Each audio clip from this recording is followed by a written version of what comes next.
हावतात पत्करले. तेव्हा कुठे भारत गुन्हे मुक्ततेचा श्वास घेतला. पण का कुणास ठाऊक आजकाल माझा श्वास गुदमरतोय. जी लेकरं माझ्यासाठी परकी शिरले असतीच लेकरं माझी भांडताना पाहून माझा जीव कोंडतोय. माती जिवारी लेकरं सारखीच, मग तो काश्मीर पासून कन्याकुमारी पर्यंत कुठे करत असे ना, तिची माया कधीच कोणाच्या बाबतीत पातळ होत नाही.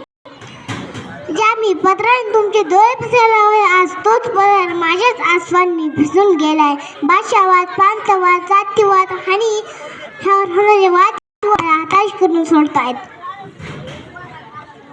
आले 15 ऑगस्ट, 26 जानेवारी या राष्ट्रीय सर्वकरी निव्वळ सुट्टीचे दिवस म्हणून पाहिलं जावं लागतं.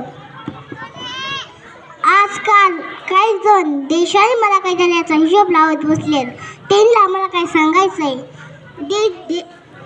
मी देशाला काय झालं ह्याचा कधी विचार केलाय का? देशाने मला काय झालं याचा हे जर मोजायचं म्हणलं तर मोजता येणार नाही. मी जर देशाला काय झालं हे जर मोजायचं म्हणलं तर शोधून देखील सापडणार नाही. देश म्हणजे तरी काय हो, नद्या खोऱ्या डोंगर नाले यांचा असतो का देश? अहो माझ्या तुमच्या हाडामासांच्या माणसांचा असतो देश. मग तो जातीचा, मग तो धर्माचा, हा भेदभाव आपल्यात आलाच कुठून? धन्यवाद. जय हिंद, जय भारत. अतिशय सुंदर सूर म्हणतात साध्या.